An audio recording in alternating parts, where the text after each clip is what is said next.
what if you could buy an unlimited number of real estate deals? Like, what if money was not the bottleneck? You could have unlimited funding to fund your deals. How long would it take you to become a millionaire? How long would it take you to quit your job? I mean, this stuff might sound crazy, but it's totally possible, and I can prove it. Over the past 4 years, I've raised over $300 million for real estate deals from normal people. And it's helped me buy almost $1 billion worth of real estate. In this video, I'm gonna lay out the 8-step process that you can follow to do the same thing. It's not gonna happen overnight, but you can do it. And hey, if you find any of these steps helpful, please poke that little itty bitty like button and follow me here if you want to build serious wealth without losing your soul. All right, you taking notes? Here we go. Number 1, you're not gonna like this one, but it's needed. You need to be the smartest, most well-read person you know on the specific type of real estate you want to buy. I mean, credibility, you have to have it. It can be earned, displayed, or borrowed. As I said, let me explain that. So credibility can be earned because you do deals over a number of years with your own money, and eventually you have enough credibility. You've earned your way to be able to raise money from other people. They're like, oh, that guy did a lot of deals. I'm going to invest with them because they've earned it. Number 2 is displayed. What I mean by that is you can display your credibility, even if you're brand new, by intelligence.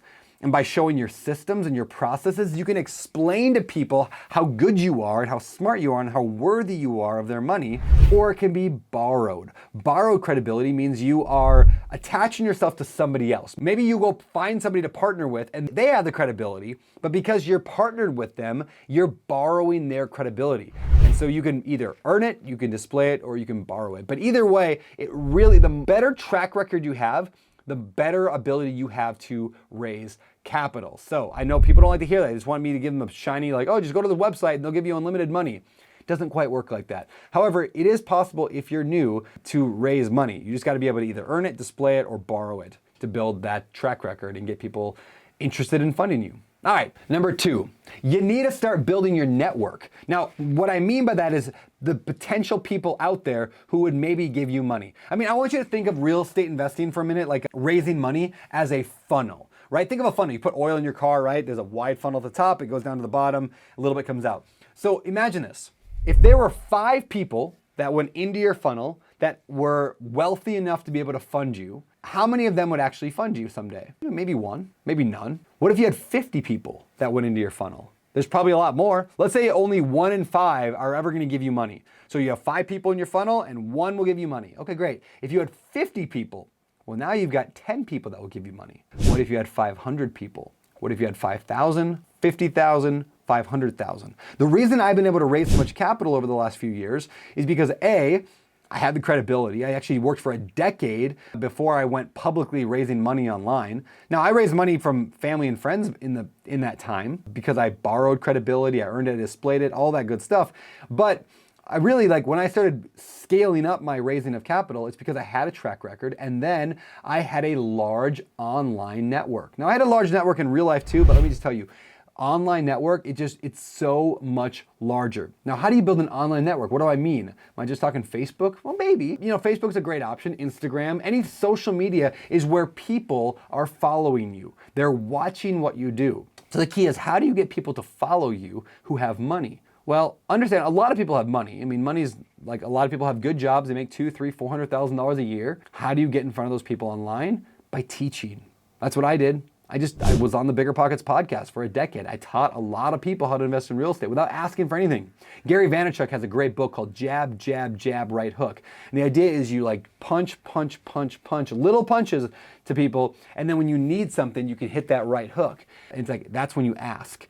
I just gave. I wrote books. I made hundreds of videos. I talked about real estate. I went to meetups. I did everything. And I gave. So then people liked me. They trusted me. I built my online network. Now, it's important to not just leave it online. So what I want to encourage you to do is find ways to take it offline into an actual email or phone number or both. And so we've done that in a number of ways. I give away free ebooks. I give away free, I've done webinars where I get people to sign up for the webinar and I ask for their email address and phone number. Because at the end of the day, you don't own your social media. The Instagram owns it, Facebook owns it, Meta, whatever. They own your social media account, so you're gonna wanna start building that network in the real world as well. Now, if maybe you're not good on camera, maybe not good on social media, maybe you don't wanna do that, that's fine. You can build your network in the real world. How do you do that? Going to real estate events like conferences or local meetups and being a regular person that shows up and connects with people and talks with people. And it's really as simple as that. And then getting people's, again, email or phone number or both. And then what you need is just to build those relationships. I mean, this is why I do so much social media. Why do you think I'm making this video right now? Is it because I want YouTube money? No, there's no money in YouTube unless you're getting Mr. Beast level views. Why am I doing this? Because the more I teach you, out of the thousands of people who will watch this video, some of them are gonna say, you know what, I really like Brandon and I got a couple $100,000 sitting here, maybe I'll invest it in one of his deals over at Open Door Capital, odcfund.com. Great, win-win. Somebody doesn't have to invest on their own, they get to invest with me, but 99% of you are gonna learn how to do this on your own.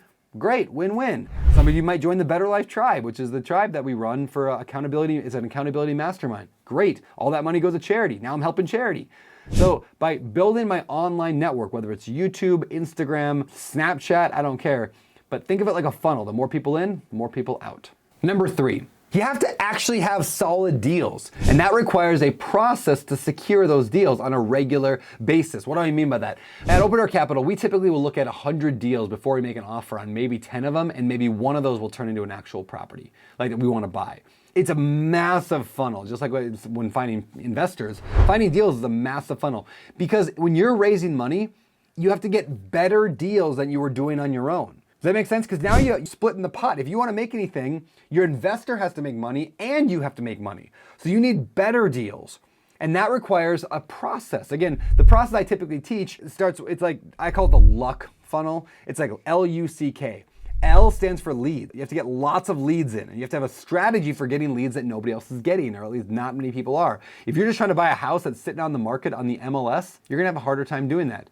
But instead of, you don't need an MLS, I mean, again, maybe you can get a deal that way. People do. But if you want more opportunity, you got to find a more special way to find deals, something that maybe not everyone's doing. Maybe you're door knocking on people who are going to lose their house in foreclosure. Maybe you're looking at people who have owned their house for 20 years and you're going to reach out and be like, hey, you look like you're ready to retire. You don't say that, but maybe they're ready to retire and you want to buy the property from them, and maybe they're a landlord and they're tired and they're grumpy. I don't know. Those are ways to find more leads. Then you have to underwrite them. The U in luck, underwrite, which means analyze to find out what number you could buy it at that would make sense. You can back right into that number. You figure out what do your investors need to make, what do you need to make. Now work backwards, find the number you can pay for it, and then pay for it, then offer it. And that's the third part, L-U-C. C stands for compete. It's like you gotta go compete for the deal, you gotta fight for it. Especially in this world of competitive real estate investing, it's a competition, you gotta compete. So how do you make a really good offer? You could be fast, it could be the highest amount, it could solve another one of their problems, but you gotta go compete to get your offer accepted. And if you do that, sometimes you get the K, keys. You get the keys, L-U-C-K. And if you do that process and you increase it, again, if you get, I said earlier about the investors, right? But let's say you have 100 deals go into your funnel and you buy one of them. Well, what if you have 1,000 in your funnel? Maybe you're buying 10 now. And so you have to have incredible deals and a system for knowing how to analyze them correctly and how to actually make this work for both you and your investors. So do you have a good deal that actually will make money for your investor? All right, number 4. You need to be able to explain in clarity and enthusiasm, using psychology as well, why the deal makes sense. Look, you can have a great deal and you can have investors that are in your network that would be maybe willing to fund it, but if you don't know how to pitch it right, you're not gonna get anywhere. And so what do I mean by pitch it, and why did I use the word psychology? What I mean by that is there are people who have money, but everyone's looking for a reason not to invest with you. That sounds weird, right? But everyone's looking for a reason not to. They're saying, what's scammy? How am I gonna lose my money? Show me what's wrong with this deal. And so you have to be able to convince people that the deal is actually good. And again, we just talked about that. The deal actually has to be good. But then you need to explain in clarity, like this is what the deal is, this is why it makes sense, here's what you do, here's what I do, here's the risks, here's why I'm excited about it. Now, I'll give you an example of one way I do that. One, we have like this executive summary. We put together this like 40-page pitch deck on every deal we do, and it's beautifully designed. Let me just tell you guys something. There's something so powerful about beautifully designed pitch decks. In fact, let me tell you a quick story about that. Back in the day, and this is before Open Door Capital, when I was just flipping houses, I went to a hard money lender. These are people who fund your deals. I went to a lender and I gave him my pitch deck, which was simply like a spreadsheet that was really clear and concise that showed like, here's what I'm gonna buy it for, here's the rehab budget, here's all my expenses, here's the, what I can sell it for, etc. I put that in there. And then I put examples of other properties that had sold for a certain price so I could justify what it's worth. And then I put my scope of work. And I put it all into this nice binder that had like this nice plastic cover on it. I made it really simple and nice, and the hard money lender approved it, first of all. And then he said, Brandon, if more people presented deals the way that you do, we would say yes to so many more people. Because it's one of those like subtle, how you do anything is how you do everything kind of thing. If you just throw like a bunch of crap at somebody, or you're just like trying to tell them over the phone, it's not clear, there's no clarity there, then they're not gonna be excited about the deal. They're gonna be overwhelmed. They're gonna say, well, if this is how he puts together a pitch design, I don't think he's gonna do a good job on this deal. And then enthusiasm. They wanna know that you're excited about it. It's actually one of the reasons I don't have to, but I do. I invest in every single deal that Open Door Capital does. We've done like 20 of them. Every single one I invest in. Why? Because I want people to know that I'm excited about it. And I want to make sure that I'm not doing a deal that I'm not excited about. And so I make sure I invest in every single deal. And so I communicate with enthusiasm, with clarity, and then good design. And if you do that and you have enough people in your network and you have a solid deal and you have credibility, you see how raising money is doable. Let me move on to number 5. The legal considerations. I'll make this quick, but basically know that you can't just go on the internet and say, I'm looking to raise money for this big real estate deal. That is illegal, actually. Why? Well, there's something in America called, well, it's in the world, but in America we call it a security. A security, I'm not talking about like hiring a security system for your house. A security is like stocks, or you're raising equity in a company or in a real estate deal. A security is something that's a legal term that you cannot solicit publicly for, unless you're very careful and do it the right way. You can't just go and solicit for securities. You have to have licenses, and the government doesn't want you taking advantage of little old ladies, and so they have all these requirements involved.